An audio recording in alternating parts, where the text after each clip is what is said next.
इस नई वीडियो में हम शिक्षण कौशलों का अभ्यास सीखेंगे। शिक्षण कौशल हम इसके पहले वाली वीडियो में वैसे तो विस्तार से पढ़ चुके हैं, लेकिन एक दृष्टि इन पर घुमा लेते हैं जो इन पर यहाँ ब्लैक बोर्ड पर लिखा हुआ है। श्यामपट्ट, एक टीचर को श्यामपट्ट में कुशल होना चाहिए, वैसे ही टीचर को प्रश्न पूछने की कला भी आनी चाहिए। उद्दीपन परिवर्तन, ये भी बहुत महत्वपूर्ण है। सहायक सामग्री, ये तो सबसे ज्यादा महत्वपूर्ण है। उदाहरण कौशल एक टीचर की एफिशिएंसी को बताता है। व्याख्या कौशल वो होता है जिस पर छात्र को बहुत सारा समय ये बताने में जाता है टीचर का कि कोई चीज कॉन्सेप्चुअली कैसे प्रूव होती है। पुनर्बलन साइकोलॉजिकली मनोवैज्ञानिक रूप से बहुत महत्वपूर्ण है। पाठ समापन और प्रस्तावना यानी पाठ आरंभ करना, हम यहाँ पर आज इस पर थोड़ी थोड़ी सी चर्चा करेंगे, जिस पर प्रस्तावना महत्वपूर्ण है, उद्दीपन परिवर्तन और सहायक सामग्री। देखिए, उद्दीपन परिवर्तन के बारे में इसके पहले वाली वीडियो में इतना ज्यादा नहीं बताया गया था। वस्तुतः उद्दीपन परिवर्तन वह कौशल है जिससे छात्र अध्यापक के प्रति सामान्य स्थिति में अध्ययन कर पाते हैं। मतलब वो अध्यापक से डरते नहीं हैं, शिक्षण सामग्री से डरते नहीं हैं। भय के माहौल को आरामदायक स्थिति में बदलने में उद्दीपन परिवर्तन सर्वाधिक सहायक होता है। क्योंकि जब हम किसी विद्यार्थी से पूछते हैं, बेटा तुम्हारा नाम क्या है, तब उसे लगता है ये कोई मेरा अपना ही है। लेकिन अगर हम उसे स्ट्रिक्ट होकर, ड्यूट होकर पूछते हैं क्या नाम है तुम्हारा, तो वो डरता है, वो आपके सामने आने से घबराता है, और ऐसी स्थिति में पढ़ाना तो बहुत दूर की बात हो जाती है। तो उद्दीपन परिवर्तन एक ऐसा कौशल है जो अध्यापक में होना नितांत आवश्यक है। इसका उपयोग गद्य, पद्य और हर प्रकार के शिक्षण के लिए आवश्यक है, लेकिन सबसे ज्यादा महत्वपूर्ण यह पद्य शिक्षण में होता है। यदि मैं कोई कविता पढ़ा रही हूँ और मैं निस्तेज होकर अपने हाथों को बांधकर और खड़ी खड़ी एक ही जगह पर एक ही भाव से पढ़ा रही हूँ, तो उस काव्य सौंदर्य का कोई अर्थ नहीं रह जाता है। बालक न तो उस काव्य को समझ पाता है, न उसका रसास्वादन कर पाता है। और यदि उद्दीपन परिवर्तन है तो वही कविता छात्रों में रोंगटे खड़े कर देने की स्थिति को ला सकती है। तो उद्दीपन परिवर्तन इस हिसाब से कि हम अपने छात्रों के भावात्मक पक्ष को मजबूत बनाएं, अत्यावश्यक है। दूसरा कौशल जो मैं आपसे थोड़ा विस्तार से डिस्कस करना चाहूंगी वो है सहायक सामग्री। देखिए, इस कौशल के 3 नाम बड़े प्रचलित हैं, जिसमें से पहला मैंने यहाँ लिखा ही है, सहायक सामग्री। मैं शॉर्ट में लिखती हूँ सहायक सामग्री, जिसको हम इंग्लिश में कह देते हैं टीचिंग एड्स।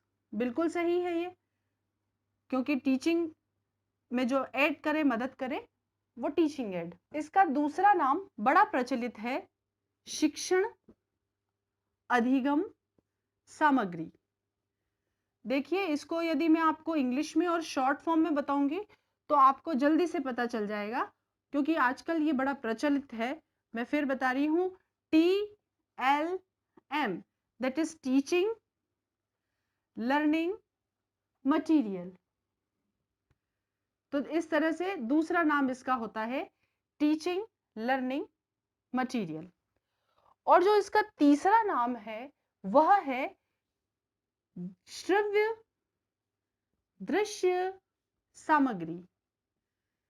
तीनों में सामग्री शब्द बड़ा कॉमन है, ये देख लीजिए। दृश्य, श्रव्य, सामग्री। हम जानते हैं श्रव्य का मतलब होता है सुनना, तो हम इसे लिखेंगे इंग्लिश में ऑडियो। दृश्य मतलब देखना, दैट इज विजुअल। और सामग्री मतलब मटेरियल। अब यहां पर जो देखने वाली बात यह है कि इन तीनों का काम एक ही है, लेकिन नाम अलग अलग है। ये तीनों ही चीजें सिर्फ और सिर्फ छात्रों के हित के लिए हैं, क्योंकि टीचर, जो शिक्षक छात्रों को पढ़ाता है, उसे तो सब पता होता है कि कब महाराणा प्रताप का जन्म हुआ, कौन से 2 रसायनों को मिला देने पर क्या नया रसायन बनता है, या किस पत्ती की संरचना कैसी होती है, अध्यापक सब जानता है। लेकिन ये बात आसानी से छात्रों तक संप्रेषित करने के लिए इस सामग्री का सर्वाधिक महत्व होता है। कई बार हमने ये देखा है कि हम कंफ्यूज हो जाते हैं कि श्रव्य दृश्य सामग्री का मतलब क्या है। देखिए यहाँ ये टीचर, ये नाम बिल्कुल स्पष्ट है कि शिक्षण में और सीखने में, पढ़ने में और पढ़ाने में मदद करने वाली सामग्री, सहायक सामग्री मतलब जो आपकी मदद कर रही है वो सामग्री।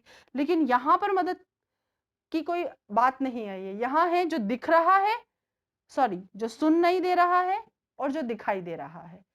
तो दोनों चीजें अलग भी हो सकती हैं। जैसे ये ब्लैक बोर्ड है, ये सिर्फ आपको दिखाई दे रहा है, ये बोलता नहीं है।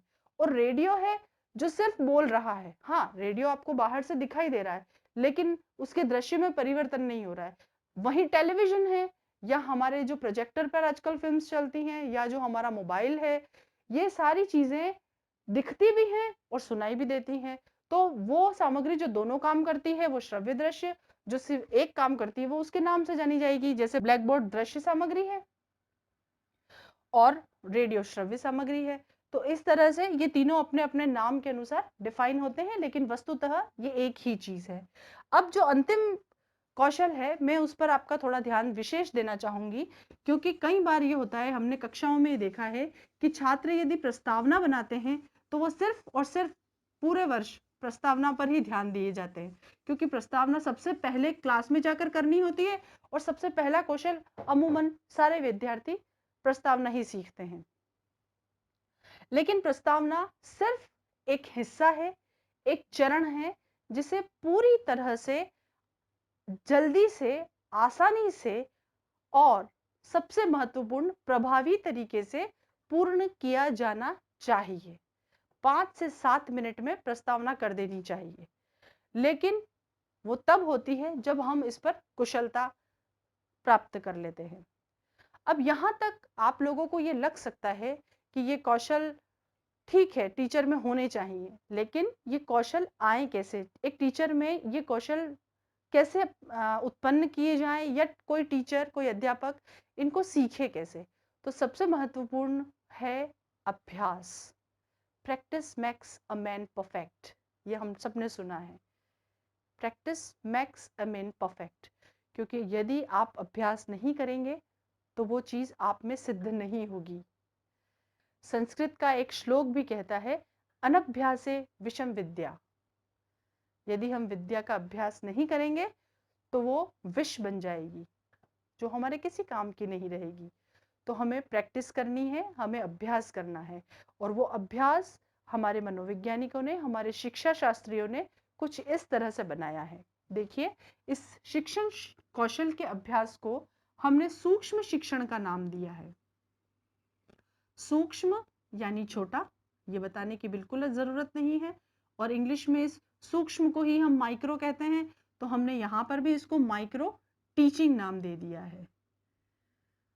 अब जब ये छोटा है तो सब कुछ इसमें छोटा रहेगा। कक्षा का आकार छोटा, क्योंकि सबसे पहली आवश्यकता शिक्षण की कक्षा है, तो कक्षा मतलब शिक्षार्थी, विद्यार्थी।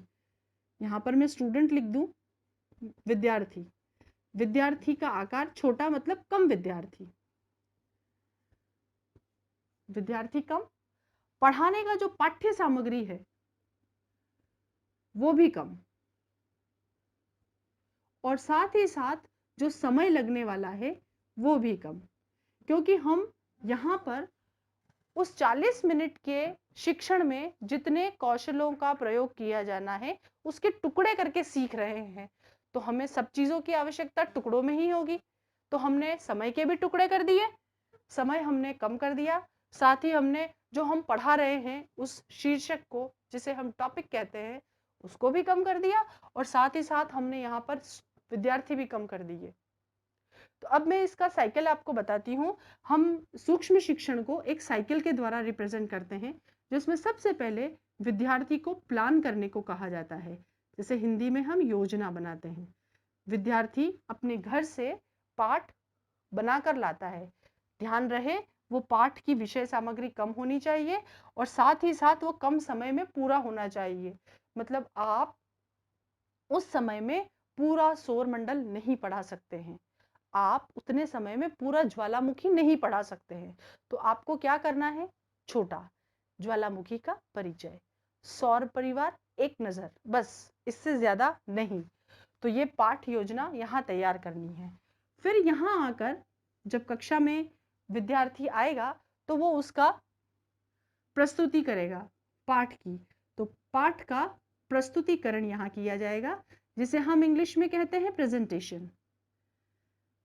आपके सामने जहां कम विद्यार्थी बैठे होंगे, 10 या 15 या 20, जैसे भी उसके सेक्शन बनाए जाए वैसा वो विद्यार्थी करेगा। ध्यान रखिए फिर, क्योंकि 5 मिनट का पाठ है तो पाठ बना ही उतना छोटा है और पाठ पढ़ाया भी उतने ही समय में जाएगा।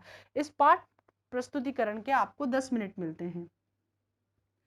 फिर यहाँ पर एक नया शब्द आपको परिचित कराऊं, इसे कहते हैं प्रतिपुष्टि। हाँ, इंग्लिश में हम सभी इसे जानते हैं फीडबैक। आजकल मोबाइल के ज़माने में ये फीडबैक नाम का शब्द बड़ा प्रचलित है। इसे हिंदी में कहते हैं प्रतिपुष्टि। यानी ये जो प्रस्तुतिकरण हुआ है वो कैसा था, इधर नेगेटिव और पॉजिटिव। आप इसे सकारात्मक और नकारात्मक दोनों प्रकार के सुझाव आमंत्रित है। ध्यान दीजिए, हमें किसी को निशाना नहीं बनाना है, कमेंट नहीं करना है, ताने नहीं मारने हैं, हमें सुझाव देने हैं कि श्याम पट्ट पर चौक की आवाज आ रही थी या आपके पैरों के जूतों की आवाज आ रही थी, आप इसे कम कीजिए। ये सुझाव देने आवश्यक है। तो प्रतिपुष्टि का मतलब वहीं पर खड़े खड़े एक व्यक्ति को, एक टीचर को, एक छात्र अध्यापक को ये पता चल जाए कि मैंने अपने पढ़ाने में क्या क्या गलतियां की हैं, जो मेरे सामने बैठे साथी शिक्षकों ने नोट की हैं। और इसके बाद इसे फिर बताया जाता है कि आप पुनः योजना बनाइए। इस प्रतिपुष्टि में एक बात और महत्वपूर्ण है जो ध्यान देनी चाहिए कि यदि उस विद्यार्थी शिक्षक ने, उस छात्राध्यापक ने कोई ऐसी गलती की है जो कंटेंट से रिलेटेड है, जैसे उसने ज्वालामुखी की परिभाषा गलत दे दी, जैसे उसने सौर मंडल में 15 ग्रह बता दिए, जैसे उसमें चंद्रमा को मुखिया बता दिया, ऐसी कोई भी मिस्टेक, ऐसी कोई भी गलती यदि छात्र शिक्षक करता है तो बैठे हुए सुपरवाइजर और साथ ही साथ विद्यार्थी शिक्षकों जो दूसरे बैठे हैं उसके कक्षा के साथी, उनका भी दायित्व बनता है कि वो इस प्रकार की गलती से भी उस विद्यार्थी शिक्षक को अवगत कराए। क्योंकि कल जब वो टीचर बन जाएगा और वो कक्षा में जाकर अपने छात्रों को कहेगा कि हमारे सौर परिवार का मुखिया चंद्रमा है, तो ये हमारे लिए सबसे बड़ी क्षति होगी। तो हमें दोनों प्रकार की, शिक्षण में भी और विषय में भी, दोनों की गलतियां वहां निकालनी है। तो ये प्रतिपुष्टि का सिद्धांत है। पुनः योजना या पुनः पाठ योजना, जिसे रीप्लान कहते हैं, क्योंकि अब गलतियां निकली हैं तो हमें उसे सुधारना है, और सुधारना है तो हमें फिर से लेसन बनाना पड़ेगा। तो हम अपनी डायरी में ये लेसन फिर से बनाते हैं। रीप्लान होने के बाद में, पुनः पाठ योजना बन जाने के बाद में छात्राध्यापक उसका पुनः प्रस्तुतिकरण करेगा, क्योंकि पुनः प्रस्तुतिकरण ये सिद्ध करेगा कि पहले वाले प्रस्तुतिकरण में और अभी वाले प्रस्तुतिकरण में कितने नकारात्मक सुझाव सकारात्मक हो पाए हैं। पुनः प्रस्तुतिकरण या रीप्रेजेंटेशन। तो हम कंफ्यूज नहीं हो कि एक बार प्रेजेंटेशन, फिर फीडबैक, फिर उसके बाद में रीप्लान, फिर रीप्रेजेंटेशन एंड देन अगेन पुनः प्रतिपुष्टि। क्योंकि यहां पर हमें यह सिद्ध कर देना है कि हमने पिछले वाले प्रस्तुतिकरण से सीख लिया है और अब हमारे शिक्षण में वो गलतियां नहीं होंगी जो पिछली बार थी, और आगे आने वाली गलतियों से भी हम सीख पाएंगे। तो ये इस तरह से सूक्ष्म शिक्षण का एक साइकिल पूरा होता है। लेकिन इसकी बहुत सारी खामियां हैं। देखिए, इतने सारे कौशल, कम से कम 5 से 7 कौशल हमें सीखने ही होते हैं। हर कौशल के 2 पाठ, और हर पाठ में इतना लंबा साइकिल, प्रस्तुतिकरण, फीडबैक, पुनः पाठ योजना, पुनः प्रस्तुतिकरण और पुनः प्रतिपुष्टि। तो ये सारा मिलकर इतना समय ले लेता है, और फिर वो इतने नंबर ऑफ स्टूडेंट को कंप्लीट कराना, ये बहुत ज्यादा खर्चीला और बहुत ज्यादा समय लगने वाला काम है। दूसरा, इसकी सबसे बड़ी खामी ये है कि जब विद्यार्थी ये कौशल सीख लेता है तब उसे रियल क्लासरूम सिचुएशन में कैसे पूरा किया जाए ये उसे समझ में नहीं आता है। तो यहाँ पर एक अच्छे टीचर एजुकेटर की ज़रूरत होती है, जो वो एक सेतु का काम कर सके, जो माइक्रो टीचिंग और मैक्रो टीचिंग के बीच का पुल बना सके। तो हम अगली वीडियो में मैक्रो लेसन और माइक्रो लेसन के बीच का पुल बनाएंगे और सीखेंगे कि किस तरह से एक टीचर के लिए माइक्रो टीचिंग सीखनी जरूरी है और प्रभावी शिक्षण कराना जरूरी है। धन्यवाद। AHA airline and hotel management academy Udaipur का पहला professional aviation management institute. 12th के बाद करियर की चिंता? पहली बार राजस्थान में 12th के बाद साइंस, आर्ट्स, कॉमर्स के स्टूडेंट्स के लिए लाए हैं डोमेस्टिक व international bachelor in aviation, diploma in cabin crew, air hostess, ground staff, security management courses. In courses में एडमिशन लेकर आप अपना बेहतरीन करियर डोमेस्टिक व इंटरनेशनल एयरलाइंस व डोमेस्टिक व इंटरनेशनल एयरपोर्ट पर बनाइए।